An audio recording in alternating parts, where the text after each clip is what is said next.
Hello my dear students, welcome to my YouTube channel. ನನ್ನ ಹೆಸರು ಐಶಾ ದೊಡ್ಮನಿ. ಇವತ್ತಿನ ಈ ವಿಡಿಯೋದಲ್ಲಿ ನಾನು ಸಮಾಂತರ ಶ್ರೇಣಿಗಳು ಪಾಠದ 4 ಅಂಕದ ಪ್ರಶ್ನೆಯನ್ನು ತಗೊಂಡು ಬಂದಿದ್ದೀನಿ. ಬನ್ನಿ ವಿಡಿಯೋನ ಸ್ಟಾರ್ಟ್ ಮಾಡೋಣ. ಕ್ವೆಶ್ಚನ್ ಏನಪ್ಪ ಅಂದರೆ, ಒಂದು ಸಮಾಂತರ ಶ್ರೇಣಿಯ 7ನೇ ಪದವು ಅದರ 2ನೇ ಪದದ 4ರಷ್ಟಿದೆ. 12ನೇ ಪದವು 4ನೇ ಪದದ 3ರಷ್ಟಕ್ಕಿಂತ 2 ಹೆಚ್ಚಾಗಿದೆ. ಈ ಸಮಾಂತರ ಶ್ರೇಣಿಯನ್ನು ಕಂಡುಹಿಡಿಯಿರಿ. ನಿಮ್ಗೆ ಆಲ್ರೆಡಿ ಒಂದು ವಿಡಿಯೋನ ಅಪ್ಲೋಡ್ ಮಾಡಿದ್ದೀನಿ. ಆ ವಿಡಿಯೋದಲ್ಲಿ ಡೀಟೇಲಾಗಿ ಹೇಳಿದ್ದೀನಿ ಏನು ಮಾಡಬೇಕು ಅಂಥೇಳಿ. ಸರಿ, ಏನು ಮಾಡಬೇಕು, ಫಸ್ಟು ನಾವು ಏನು ಕಂಡು ಹಿಡಿಬೇಕು ಅಂಥೇಳಿ ನೋಡಬೇಕು. ನೋಡಿ ಏನು ಹೇಳಿದ್ದಾರೆ ಅದನ್ನು ಲಾಸ್ಟ್ ಸೆಂಟೆನ್ಸಲ್ಲಿ ಕೊಟ್ಟಿರ್ತಾರೆ. ಈ ಸಮಾಂತರ ಶ್ರೇಣಿಯನ್ನು ಕಂಡುಹಿಡಿಯಿರಿ. ಒಂದು ಶ್ರೇಣಿಯನ್ನು ಕಂಡುಹಿಡಿಬೇಕು. ಈಗ ಶ್ರೇಣಿ ಅಂತ ಬಂದ ತಕ್ಷಣ ಅದರಲ್ಲಿ ಮೊದಲನೇ ಪದ ಏನಾಗಿರುತ್ತೆ, ಎ ಅಂಥೇಳಿ. ಹಾಗಾದರೆ ಎ ಕಂಡುಹಿಡಬೇಕು ಹೇಳಾಯಿತು. ಎರಡನೇ ಪದ ಏನು, A2.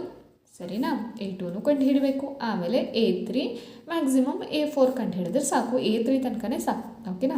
ಹಾಂ, ಎ ಅಂದರೆ ಓಕೆ, ಎ ಅಂತಲೇ ಕರಿತೀವಿ. A2 ಅದನ್ನು ಸಾಮಾನ್ಯ ರೂಪ ಏನಪ್ಪ, ಸಾಮಾನ್ಯ ರೂಪ ಎಗೆ ಅಂದರೆ ಮೊದಲನೇ ಪದಕ್ಕೆ ಸಾಮಾನ್ಯ ವ್ಯತ್ಯಾಸವನ್ನು ಕೂಡಬೇಕು. ಸಾಮಾನ್ಯ ವ್ಯತ್ಯಾಸ ಅಂದ್ರೇನು ಅಂದರೆ, ಎರಡನೇ ಪದದಲ್ಲಿ ಮೊದಲನೇ ಪದ ಕಳೆದಾಗ ಏನು ಬರುತ್ತಲ್ಲ ಅದನ್ನೇ ಸಾಮಾನ್ಯ ವ್ಯತ್ಯಾಸ ಅಂತೇಳಿ ಕರೀತಾರೆ. ಅಂದರೆ ಎ ಮತ್ತು ಮೊದಲನೇ ಪದ ಮತ್ತು ಸಾಮಾನ್ಯ ವ್ಯತ್ಯಾಸ ಇದ್ದರೆ A2ನ ಕಂಡುಹಿಡಿಬಹುದು. ಹಾಗೆ A3 ಕಂಡುಹಿಡಬೇಕಲ್ವ, ಅಂದರೆ A+2D ಇದನ್ನು ಕಂಡುಹಿಡಬೇಕು.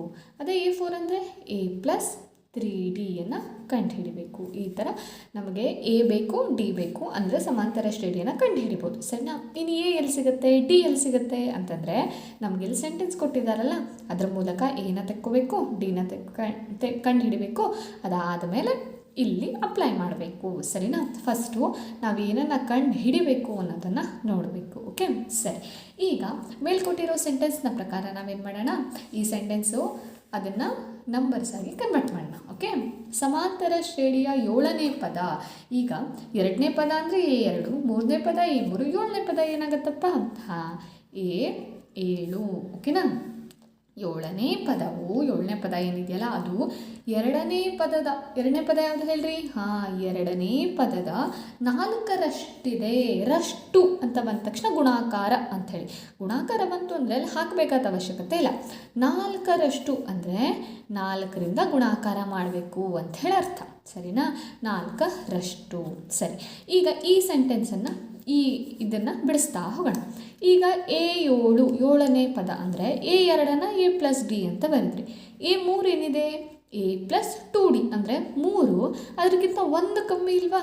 ಹಾಂ, ಇಲ್ಲೂ ನೋಡಿರಿ A4 4 ಇದೆ, ಇಲ್ಲಿ 1 ಕಮ್ಮಿ A+3D, ಇಲ್ಲಿ 7 ಇದೆ, 1 ಕಮ್ಮಿ ಆದರೆ ಏನಾಯಿತು, A+6D = 4. ಈಗ A+2 A2 ಜಾಗದಲ್ಲಿ ಏನು ಹಾಕಬೇಕು, ಇಲ್ಲಿ ಬರ್ದಿದ್ದೀನಿ ನೋಡ್ರಿ, A+D ಅಂಥೇಳಿ ಹಾಕಬೇಕು. ಓಕೆನಾ. ಸರಿ, ಈಗ ನೆಕ್ಸ್ಟು A+6D = ಈ 4ರಿಂದ ಈ ಕಡೆನೂ ಗುಣಾಕಾರ ಮಾಡಬೇಕು ಮತ್ತು ಈ ಕಡೆನೂ ಗುಣಾಕಾರ ಮಾಡಬೇಕು. 4 ಬ್ರ್ಯಾಕೆಟ್ ಅಂದರೆ ಗುಣಾಕಾರ, 4 ಗುಣಿಸು A ಅಂದರೆ 4A+, 4 ಗುಣಿಸು ಡಿ ಅಂದರೆ 4D. ಇಲ್ಲಿ ಪ್ಲಸ್ ಯಾಕೆ ಬಂತು ಅಂದರೆ ಇಲ್ಲಿ ಪ್ಲಸ್ ಇದೆ, ಸೊ ಅದಕ್ಕೆ ಬರುತ್ತೆ. ಓಕೆನಾ. ಸರಿ, ಈಗ ಎಯನ್ನು ಒಂದು ಕಡೆ, ಡಿಯನ್ನು ಒಂದು ಕಡೆ ತೊಗೊಬರೋಣ. ಓಕೆ, ಇಲ್ಲಿ ಡಿ ಹಾಗೆ ಇಡ್ತೀನಿ, 6D ಇದು ಜಾಗದಲ್ಲೇ ಇರಲಿ. ಈ 4D ಈ ಕಡೆ ಬಂದಾಗ ಇಲ್ಲಿ ಪ್ಲಸ್ ಇದೆ, ಸೊ ಈ ಕಡೆ ಬಂದಾಗ -4D ಆಗುತ್ತೆ. ಓಕೆನಾ. ಇಲ್ಲಿ 4A ಇದೇ ಜಾಗದಲ್ಲಿ ಇಡ್ತೀನಿ, ಈ ಎನ್ನು ಈ ಕಡೆ ತೊಗೊಬರ್ತೀನಿ, -A ಅಂತ ಹೇಳಾಗುತ್ತೆ. ಯಾಕೆ, ಎಯನ್ನು ಈ 4Aನ ಈ ಕಡೆ ತೊಗೊಬರ್ಬೋದಿತ್ತು ಎ, ಆವಾಗ ಏನಾಗುತ್ತೆ ಕೇಳಿದ್ರೆ ಈ -4A ಬಂತೆ, ಅಲ್ಲಿ ದೊಡ್ಡ ಸಂಖ್ಯೆ ಚಿಹ್ನೆ ಆವಾಗ ಮೈನಸ್ ಬಂದುಬಿಡುತ್ತೆ. ಸೊ ಸುಮ್ಮನೆ ಕನ್ಫ್ಯೂಷನ್ ಯಾಕೆ ಅಂಥೇಳಿ ಆ 4ಅನ್ನು ಈ ಕಡೆ ತೊಗೊಬಂದು ಆ ಡಿಯನ್ನು ಈ ಕಡೆ ತೊಗೊಬಂದೆ. ಓಕೆನಾ. 6Dದಲ್ಲಿ 4D ಕಳೆದ್ರೆ ಎಷ್ಟು ಡಿ, 2D = 4Aದಲ್ಲಿ 1A ಕಳೆದ್ರೆ ಇಲ್ಲಿ ಏನೂ ಇಲ್ಲ ಅಂದರೆ ಬಂದಿದೆ. 4Aದಲ್ಲಿ 1A ಕಳೆದ್ರೆ ಎಷ್ಟು, 3A. ಸರಿನಾ. ಈಗ ಎಲ್ಲ ಒಂದು ಕಡೆ ಮಾಡೋಣ. ಇಲ್ಲಿ 3A ಇದು ಈ ಕಡೆ ಬಂದರೆ -2D, ಹಾಂ ಏನೂ ಇಲ್ಲ ಅಂದರೆ 0. ಓಕೆನಾ. ಈಗ ಇದನ್ನೇ ಒಂಚೂರು ಅರೇಂಜ್ಮೆಂಟ್ ಮಾಡಬಾರಿದ್ರೆ 3A - 2D = 0. ಇದನ್ನು ಇಕ್ವೇಷನ್ 1 ಅಂಥೇಳಿ ಹೆಸರು ಕೊಡ್ತೀವಿ.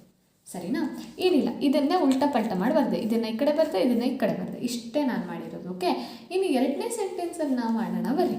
ಏನಿದೆ 12ನೇ ಪದವು 12ನೇ ಪದ ಅಂದರೆ ಎ 12. 12ನೇ ಪದವು 4ನೇ ಪದದ ಅಂದರೆ 4ನೇ ಪದದ 3ರಷ್ಟು. ರಷ್ಟು ಅಂತಂದ್ರೇನು? ಗುಣಾಕಾರ. 3 ಅಂದರೆ 3ರಷ್ಟು.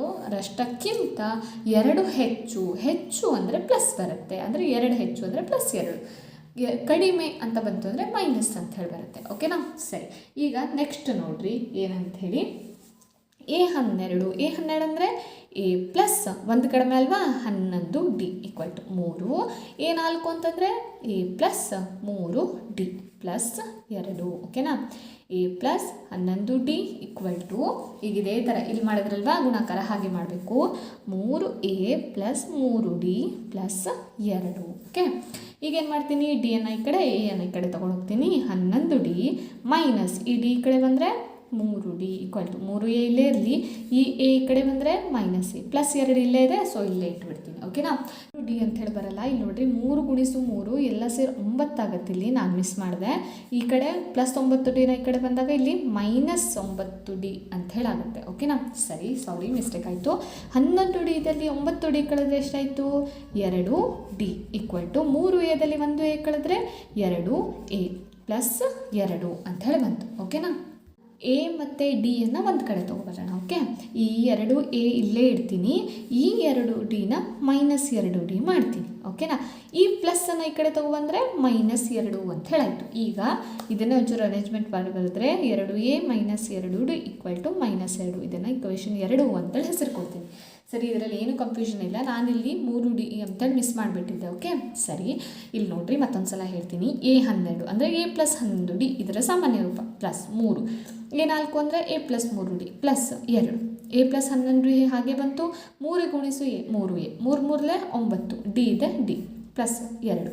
11D ಹೀಗೆ ಇರ್ತೀನಿ. ಈ 9D ಈ ಕಡೆ ತೊಗೊಬಂದಾಗ -9D ಆಯಿತು.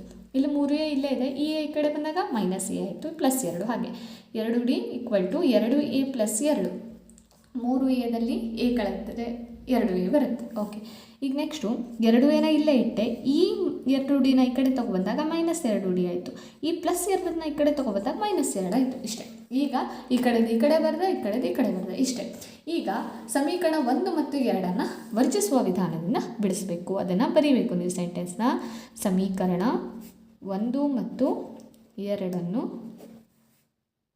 ವರ್ಜಿಸುವ ವಿಧಾನದಿಂದ ಬಿಡಿಸಿದಾಗ